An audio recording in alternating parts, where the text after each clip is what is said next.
Why you hear what people don't say. The hidden cost of reading every room. There is a version of you that walks into a room and knows things before anyone has said a word. You know who is upset before they speak.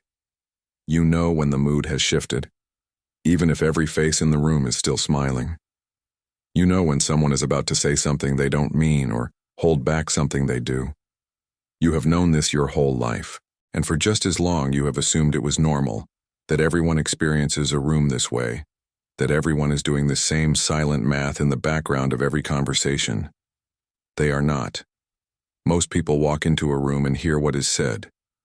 You walk into a room and hear what is underneath it. The tension behind a joke that landed a little too hard.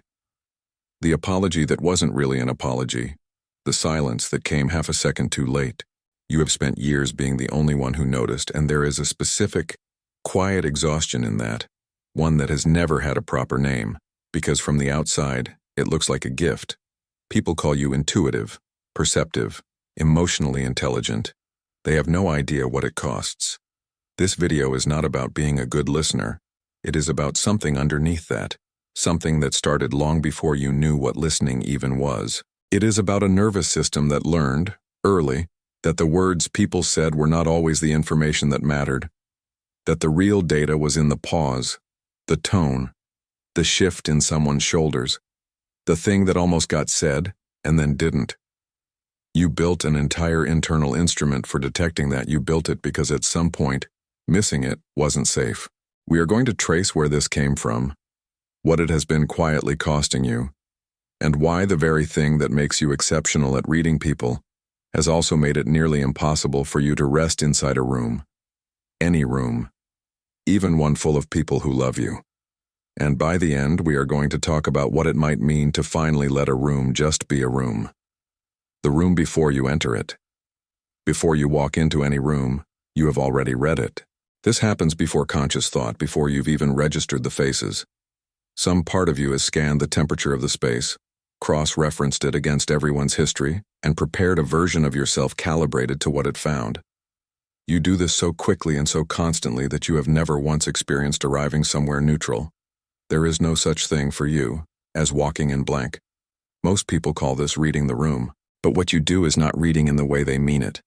Reading the room for most people is a light social skill, something you turn on for a job interview or a first date and turn off the rest of the time. What you do is not a skill you switch on. It is a system that never switches off. It runs in the background of every interaction you have ever had, from ordering coffee to sitting across from your own parents at dinner. There is no room you have ever entered without first calculating it. This is the part almost nobody understands about you, including for a long time yourself. They think you are simply good with people.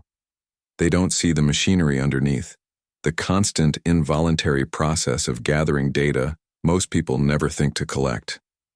Where is the tension sitting in this room?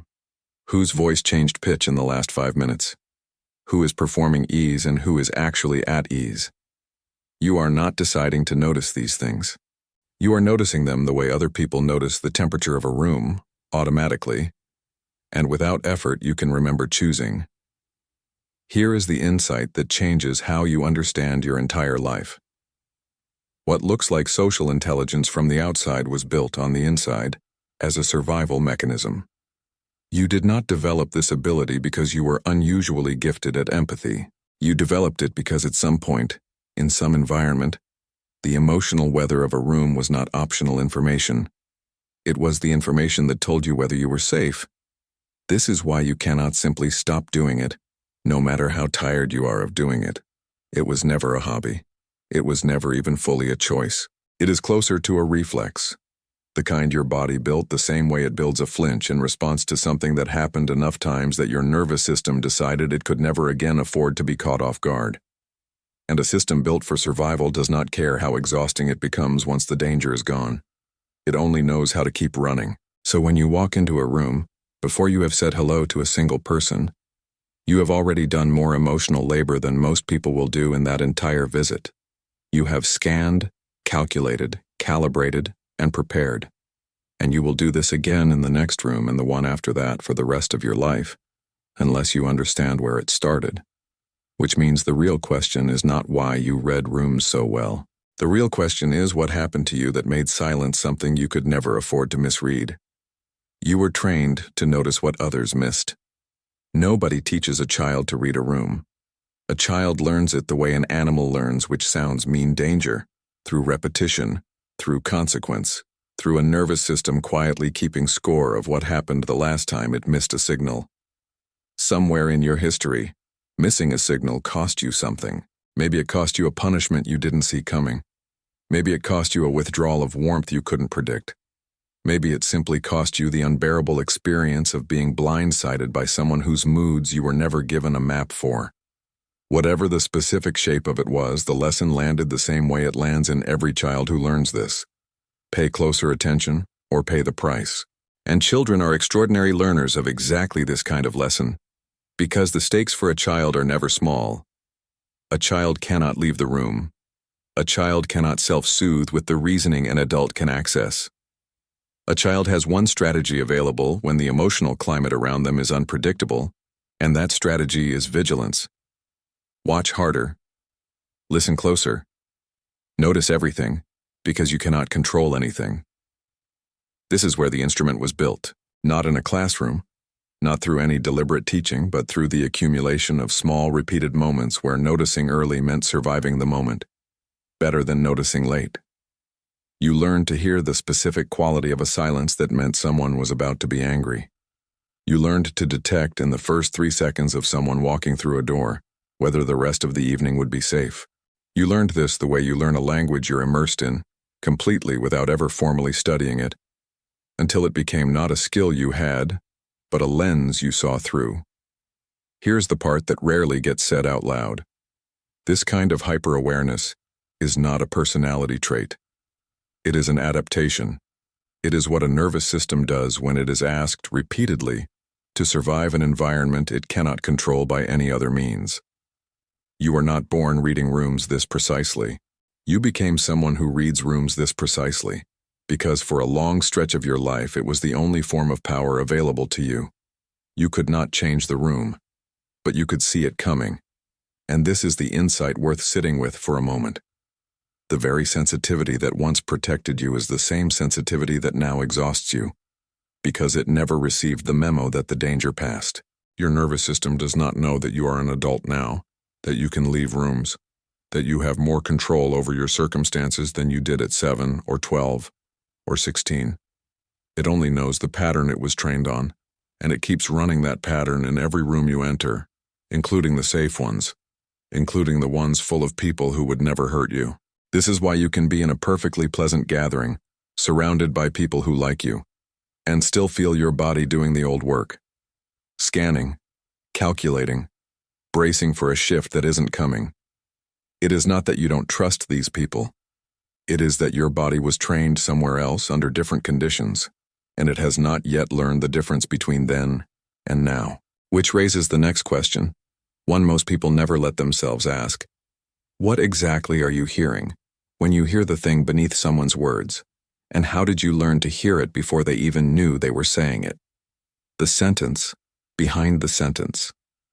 There is the sentence someone says, and then there is the sentence underneath it, the one made of tone and timing and what got left out.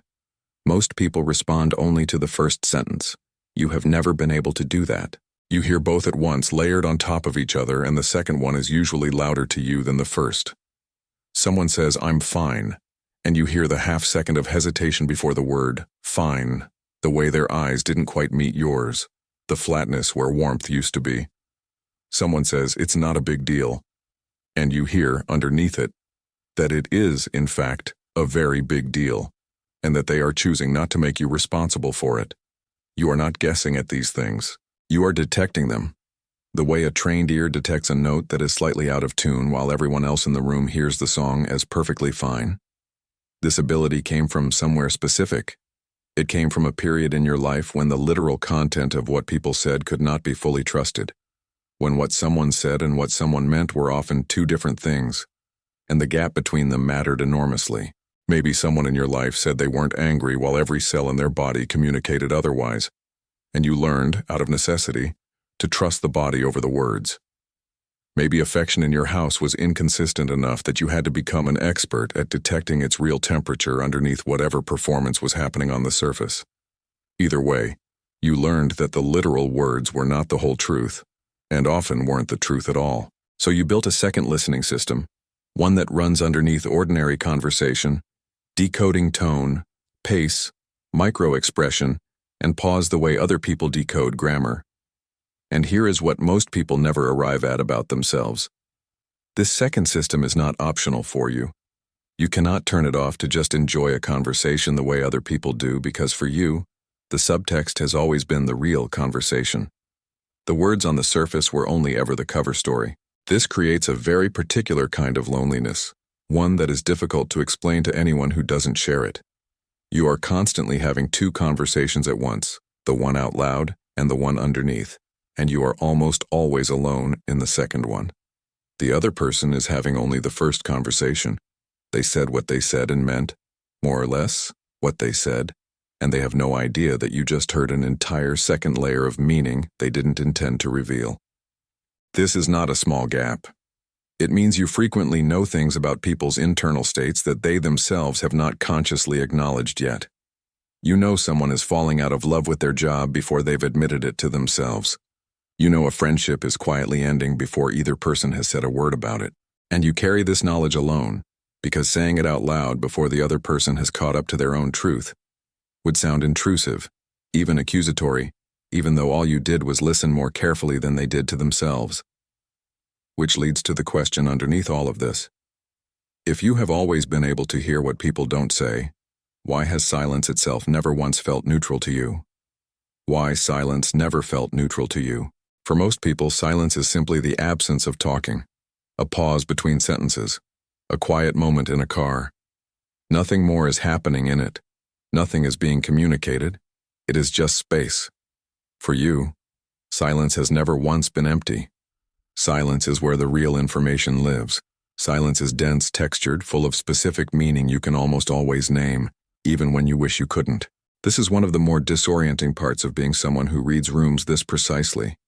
You experience silence as loud, a silence that follows a joke that didn't land right, a silence where someone chose not to answer a question directly, a silence at the dinner table that everyone else seems able to sit inside comfortably, while you are quietly cataloging every possible reason it exists. You are never simply sitting in quiet. You are working, even when nothing is being said, especially when nothing is being said. Because the absence of words has always been where the truth hides. This started somewhere. Silence became loaded for you because at some point, silence preceded something. Maybe it preceded an outburst you couldn't predict the timing of, so you learned to treat every quiet moment as a countdown. Maybe silence was how disapproval was communicated in your house, a withdrawal rather than a confrontation, which meant you had to learn to read absence itself as a signal, because nobody was going to hand you the information directly. Either way, your nervous system stopped treating silence as neutral a long time ago, and it has never gone back. Understand this clearly. A nervous system that has learned silence is dangerous will never fully relax into quiet, even decades later, even in circumstances that are objectively safe. This is why you may find yourself filling silences that don't need filling, or bracing during a pause that is really just a pause, or feeling a low hum of dread in a quiet car ride with someone who loves you and simply has nothing to say right now. Your body is not responding to this moment. It is responding to every silence that came before it, layered underneath this one like sediment. This also explains something that might otherwise seem contradictory. You may be someone who deeply craves quiet, who needs solitude to recover, and yet who cannot actually rest inside quiet when another person is present. Alone, silence is restorative. With someone else in the room, silence becomes a text you cannot stop reading, even when you desperately want to just exist in it without analysis. The exhausting part is that most silences really are just silences. Most pauses are not the prelude to anything. Most quiet moments in a conversation are simply the natural rhythm of two people breathing between thoughts. But your nervous system cannot yet distinguish on a felt level between a silence that is dangerous and a silence that is only quiet, and until it can, you will keep doing the work of interpreting something that, most of the time was never actually asking to be interpreted at all. Which brings us to something deeper than pattern recognition. How much of this reading is even happening in your mind at all? And how much of it is happening somewhere else entirely? Somewhere faster than thought. The body that reads faster than the mind. By the time you consciously notice that something feels off in a room, your body has already known for several seconds. Your shoulders were already tightening. Your breath was already shortening. A specific, low-grade alertness had already switched on somewhere beneath your ribs, and your mind is only now catching up to explain what your body already decided was true. This is the order most people get backwards. They assume the thinking comes first and the feeling follows. For you, the body has always been faster than the mind, and often more accurate. This is not a metaphor. Your nervous system contains a genuine detection system, refined over years of necessity, that scans faces, tones, and postures faster than conscious thought can process. Before you have a single word to describe what's wrong in a room, your body has already assessed it and started preparing a response. This is why you can sometimes feel a wave of unease the moment you walk somewhere, without a single piece of concrete evidence to point to. People may tell you you're being paranoid, that nothing is actually wrong. And sometimes you even believe them, temporarily until the thing your body already knew reveals itself 20 minutes later. This bodily fluency did not develop by accident. A nervous system learns to read danger physically when the danger it once faced was physical, or emotionally overwhelming enough to register in the body the same way. If you grew up around volatility, your body learned to detect the earliest physical signs of an approaching storm long before any words were spoken, because by the time words were spoken, it was sometimes already too late to protect yourself. So your body became the early warning system. It still is. It never got the update that you are no longer that unprotected. Here is what reframes this entire experience. What feels like intuition is often, more precisely, hypervigilance wearing the costume of a gift. Real intuition is calm. It arrives, it informs you, and it recedes. What you experience is not calm. It arrives with a physiological alarm attached, a tightening, a bracing, a readiness for something that, most of the time, never actually happens. That alarm is not a bonus feature of your perceptiveness. It is the residue of every time your body needed to be right immediately, with no room for error, because being wrong once cost you something you couldn't afford. This is also why exhaustion after socializing hits you differently than it hits other people. You are not just tired from talking. You are tired from running a full-body surveillance system for hours, one that never fully powers down even during the pleasant parts of the evening. Other people leave a gathering and feel socially tired. You leave a gathering having done the emotional and physiological equivalent of monitoring a room for threats the entire time you were also trying to have a nice time.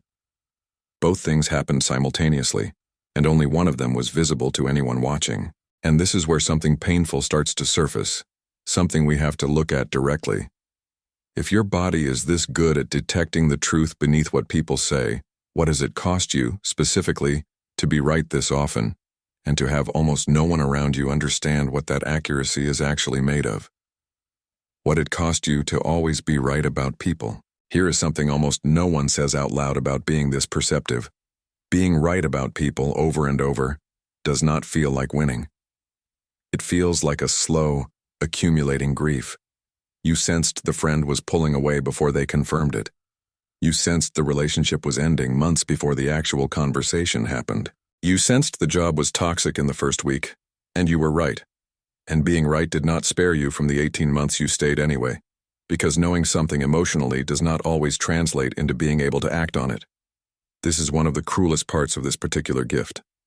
Accuracy does not protect you. Knowing the truth early does not mean you get to skip the pain of it later. If anything, it often means you experience the pain twice, once in the slow burn of sensing it coming, and again when it actually arrives, fully confirmed, with nothing left to hope might be a misread. Other people get the mercy of surprise. You rarely do. You watch things end in advance in a kind of prolonged private mourning that starts long before anyone else even suspects something is wrong. There is also a specific, isolating cost to being the one who always sees it first.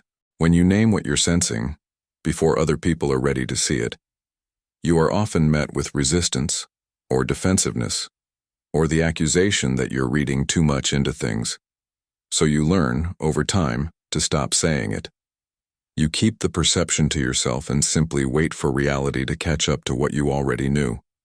This waiting is its own kind of loneliness, watching a truth unfold in slow motion that you identified long before anyone else was willing to.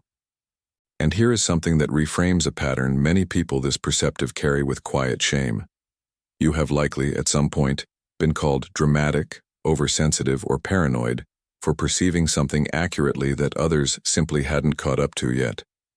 This happens so often to people who read rooms the way you do that it becomes its own wound, separate from whatever the original perception was about. You start doubting a sense that has, historically, been right an overwhelming majority of the time, because the people around you were more comfortable dismissing your perception than validating it. This is how a genuinely reliable internal instrument gets quietly sabotaged. Not because the instrument is wrong, but because trusting it out loud has repeatedly cost you socially. So you learn to keep your readings to yourself, to nod along with the version of events everyone else prefers, and to carry the accurate, unspoken version alone. Over years, this creates a strange kind of exhaustion, the exhaustion of constantly knowing more than you're allowed to say, and watching people you care about walk toward outcomes you saw coming from a distance, with no socially acceptable way to warn them. This cost accumulates quietly, until you arrive somewhere many people who read rooms this closely eventually arrive. Not just tired, but fundamentally alone in a way that has nothing to do with how many people surround you. The loneliness of knowing too much. There is a specific kind of loneliness that has nothing to do with being physically alone. You can be at a table full of people who love you and still feel entirely alone in what you're perceiving, because you are the only one at that table having the conversation underneath the conversation. Everyone else is responding to the words. You are responding to the words, the tone, the tension, the thing that almost got said, and the person who is quietly struggling behind their smile. You are, in effect, attending a different event than everyone else in the room. This is the loneliness of the overly attuned. It is not the loneliness of isolation. It is the loneliness of perceiving a layer of reality that most people around you cannot access, and having no simple way to share what you're seeing without sounding strange, or intense, or like you're making something out of nothing. So you carry it. You carry the knowledge that your friend's laugh had an edge to it tonight. You carry the knowledge that your partner's fine was not actually fine. You carry all of it mostly alone because articulating what you sensed in real time rarely lands the way you need it to. This is worth naming precisely, because it explains something that confuses even you sometimes. How you can feel deeply lonely in the middle of a crowded, warm, seemingly connected evening. Connection, for most people, happens on the surface layer, the layer of shared jokes and casual conversation. You are rarely fully present on that layer alone. Part of you is always working the layer underneath, and that layer by its nature is one you experience mostly by yourself, because almost no one else in the room is tracking it with you. But this loneliness deserves reframing, not just naming. This isn't a flaw in how you connect with people. It is evidence that you have been given or built a second sense that most people simply don't have access to. And like any rare sense, it comes with the isolation of not being fully shareable. A person who can hear a frequency no one else can hear will always be somewhat alone in that experience no matter how much they are loved. That is not a character defect. It is simply the nature of perceiving something others don't. But there is a difference between a loneliness that is simply the price of a rare sensitivity and a loneliness that has calcified into isolation because you stopped trying to be known at all. Many people who read rooms this precisely eventually give up trying to explain the second layer to anyone, assuming in advance that no one will understand it. And this assumption, over time, becomes its own wall. Not because people couldn't understand, but because you never gave them the chance to try. And this raises something quietly devastating that deserves to be said plainly. You have spent so much of your life reading everyone else, so accurately, so constantly, that you may have almost no memory of anyone reading you back with the same intensity. Which means the real ache underneath all of this was never really about other people at all. It was about whether anyone would ever do for you what you have been doing for everyone else your entire life. Why you doubt what you sense even when you're correct. Here is a pattern that will feel uncomfortably familiar. You sense something is wrong, clearly, early, and immediately begin talking yourself out of it. You tell yourself you're overthinking. You tell yourself you're being paranoid or too sensitive or making something out of nothing. And then, days or weeks later, the thing you sensed is confirmed exactly as you perceived it. And you are left holding two facts that don't fit together comfortably. You were right, and you didn't trust yourself. This is one of the strangest contradictions of being this perceptive. The instrument itself is remarkably accurate. But your relationship to the instrument is not one of trust. It is one of chronic self-doubt, layered directly on top of correct perception.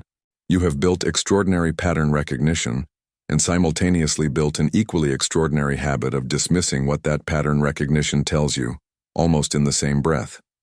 This did not happen by accident.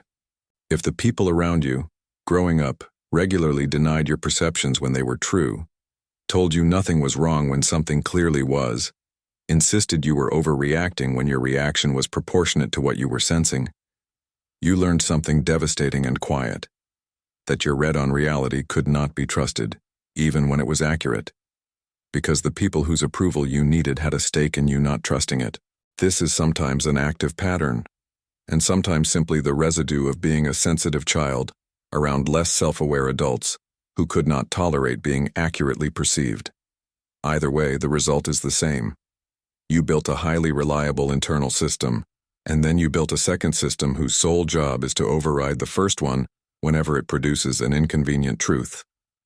And this needs to be said directly. The self-doubt is not evidence that your perception is unreliable.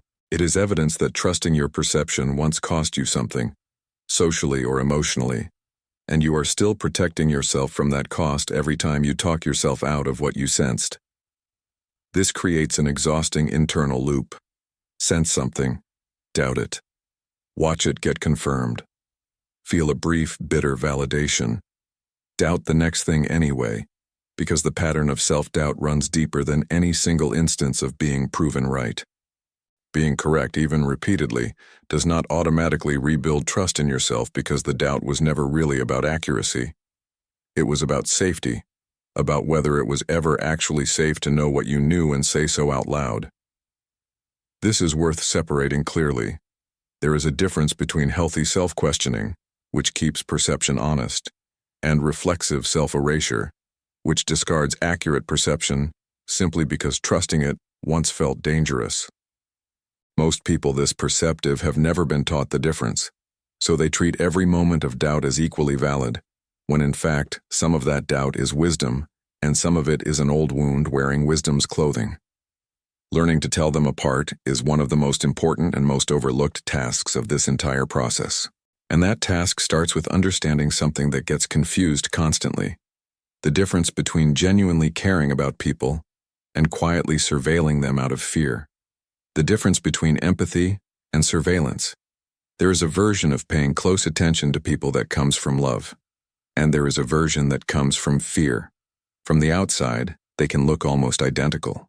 Both involve noticing someone's mood, tracking their tone, responding to subtle shifts in how they seem.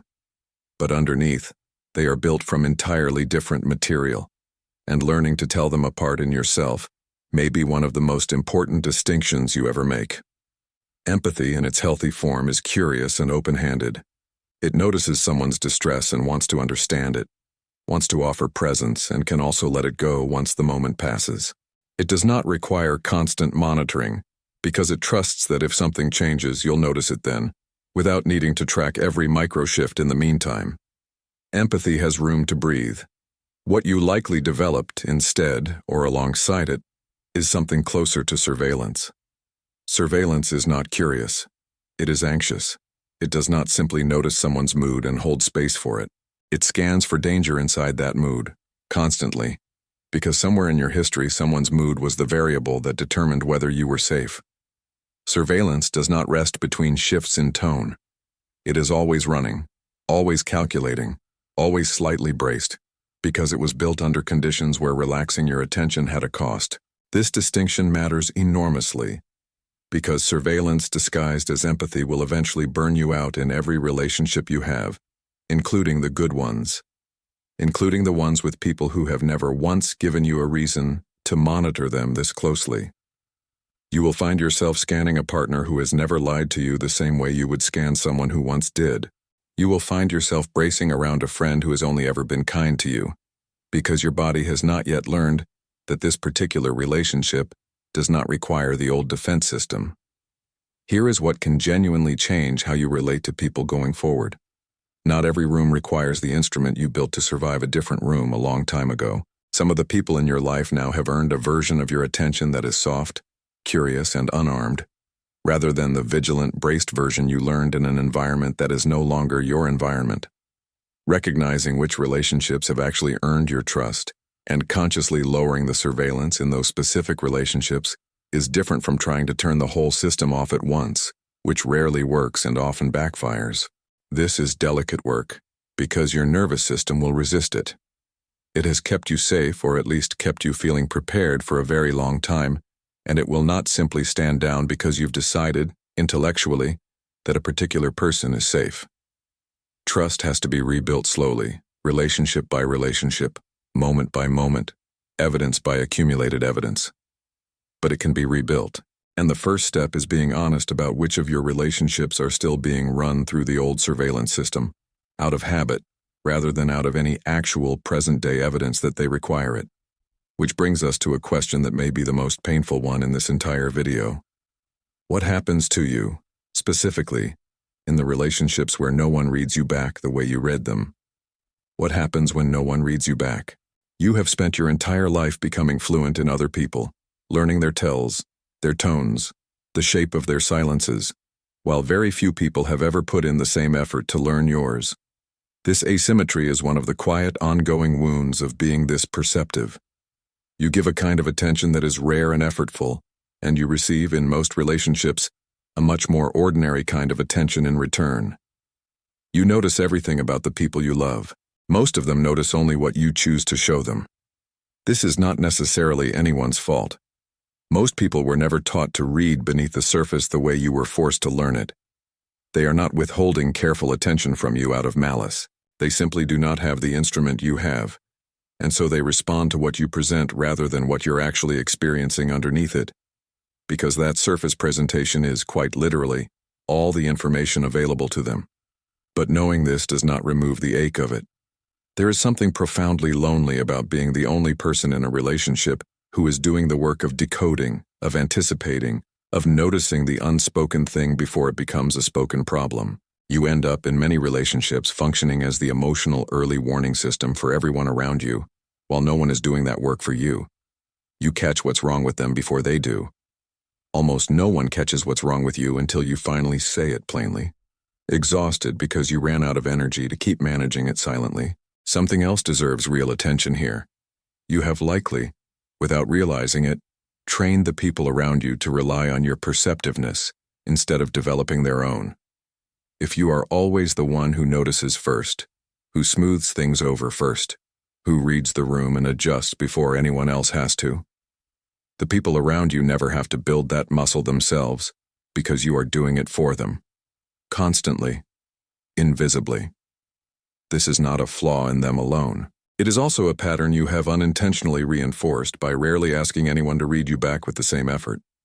This means part of the work ahead is not only about softening your own vigilance, it is about beginning to ask, sometimes for the first time in your life, to be read too, to let a silence sit without immediately explaining it, to say plainly when something is wrong, instead of waiting to see if anyone notices on their own, because you already know, from long experience, that most people won't. This is uncomfortable, because it means risking the very thing your old system was built to avoid, being unseen, being misread, being disappointed by someone's response. But the alternative, the one you've been living, is its own kind of quiet devastation, one that deserves to be looked at directly because it has a name, and the name is grief. The grief of being the only one who noticed. There is a grief specific to people who read rooms the way you do, and it rarely gets acknowledged because from the outside, your life probably looks fine. You have friends. You function well. You are, by most external measures, someone who handles people and situations with unusual skill. But underneath that competence is a long accumulation of moments where you saw something clearly, alone, and had no one to confirm it with, because you were the only one who noticed. You noticed the argument brewing an hour before it happened.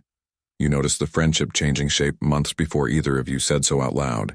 You noticed the version of a person that existed underneath the version they were presenting, and you carried that knowledge privately, because saying it out loud, before anyone else was ready to see it, rarely went well. This accumulation, moment after moment, year after year, of being right and alone in it, is a genuine grief. It deserves to be named as one, rather than simply filed away as another instance of you being perceptive. This grief is complicated by the fact that it has no clear event to point to. It is not the grief of losing a specific person or a specific relationship. It is the grief of having carried an enormous amount of emotional information for other people for years, without anyone carrying that same weight for you. It is the grief of a childhood where you may have had to become the emotional barometer of your household before you were old enough to have your own feelings tended to. It is the grief of every time you swallowed your own reaction to manage someone else's, because managing theirs felt more urgent, more necessary, more automatic than attending to yours. Here is what matters most about this grief. This grief is not a sign that something is wrong with you. It is the appropriate emotional response to a genuinely disproportionate amount of unpaid emotional labor, carried quietly for a very long time. Most people who read rooms this closely have never once let themselves grieve this, because grieving requires first acknowledging that something real was lost, and it can feel indulgent, or dramatic, or ungrateful, to grieve a form of pain that never had a visible wound attached to it. But unfelt grief does not disappear. It tends to calcify into exhaustion, into low-grade resentment you can't quite locate the source of, into a persistent sense that you are always giving more than you receive in your relationships, without being able to explain exactly why. Letting yourself grieve this specifically, the years of noticing alone, the years of carrying what no one else was carrying, is not self-pity. It is the beginning of finally putting something down that you have been holding for far too long. And putting it down, even partially, is what makes the next part of this possible. Learning what it might actually feel like to walk into a room without doing all of this work. Learning to let a room just be a room. Somewhere along the way, every room became a task, not a place to simply exist in, but a space to be assessed, calculated, and managed. This happened so early and so gradually that you likely never noticed the moment it became automatic. But it is worth pausing here to imagine something you may not have imagined in years. What it would actually feel like to walk into a room and let it just be a room. No scanning, no calculating, no bracing for a shift that isn't coming. Just a room, with people in it and you, present without the machinery running underneath. This is not about becoming someone who no longer notices anything. That instrument, refined over years, is genuinely valuable, and there is no need to dismantle it entirely, nor would that even be possible. The goal is not to stop perceiving. The goal is to reclaim the choice about when perceiving is necessary, and to build enough safety in your body that it can, in some rooms, some of the time, stand down from full alert without you having to force it through sheer will. This starts small, and it starts physically because this pattern lives in the body, not primarily in the mind, and no amount of intellectual understanding alone will fully quiet it. It starts with noticing in real time, the moment your shoulders tighten in a room that has given you no actual evidence of danger, and gently, without judgment, asking your body what it thinks is about to happen. Often, there is no real answer, only an old alarm firing on a pattern that no longer applies. Naming that, out loud or silently, again and again over time, begins to teach your nervous system something it has never fully believed, that this room, this specific room, right now, is not the room it is protecting you from. What makes this possible, rather than purely aspirational, is this. Safety is not built through insight alone. It is built through repeated embodied evidence moment after moment, room after room, That relaxing your guard here did not cost you what it once cost you somewhere else. You cannot think your way out of hypervigilance. You can only, slowly, live your way out of it, by giving your nervous system enough repeated proof that the old rules no longer apply in every room you enter. This also means choosing, deliberately, a small number of relationships in which to practice this first. Not every room. Not all at once, but one relationship, one conversation, one silence at a time, where you consciously let yourself not scan, not calculate, not manage. You will likely feel exposed the first several times you do this. That exposure is not a sign you're doing it wrong. It is the sensation of a system that has never been allowed to rest, finally being asked to, and what waits on the other side of that discomfort is something you may have genuinely forgotten was possible. A room that asks nothing of you except your presence in it. What you hear when you finally stop listening for danger. There is a version of you that has never simply been in a room. There has always been a task running underneath your presence, a vigilance you inherited from circumstances that, in most of the rooms you now enter, no longer exist. You have spent years mistaking this vigilance for who you are, rather than seeing it clearly for what it actually is. Something you built, brilliantly, out of necessity, at a time when you had no other way to stay safe. What we have traced here is not a flaw in your personality. It is the shape of an adaptation, one that made complete sense given what it was responding to, and one that has quietly continued running long after the original danger passed. You learn to hear what people don't say because, at some point, the unsaid thing was the thing that mattered most. You learn to doubt your own accurate perception because trusting it once cost you. You learn to carry the emotional weather of every room alone because, for a long time, there was no one else carrying it with you. None of this makes you broken. It makes you someone who adapted with extraordinary skill to circumstances that demanded exactly this kind of attention, and who is only now, perhaps for the first time, being given the chance to ask whether that same level of attention is still required. It may not be. Not in every room. Not with every person. Not for the rest of your life. This is the thought to leave with. The goal was never to become someone who stops noticing things. The goal is to become someone who gets to choose room by room, relationship by relationship, whether the old instrument needs to run at full capacity, or whether finally, in this particular room, with these particular people, you are allowed to simply exist without doing the work of reading everyone else's unspoken life. You have spent your whole life understanding other people before they understood themselves. What waits for you now, if you let it, is the far quieter, far harder, far more necessary work of finally being understood, and of finally letting a room just be a room, and yourself just a person in it. Nothing more required of you than your presence. If any part of this describes something you have lived but never had language for, that recognition matters. It means you are not imagining the weight you've been carrying. It means the exhaustion has a real origin, and so does the possibility of finally setting some of it down.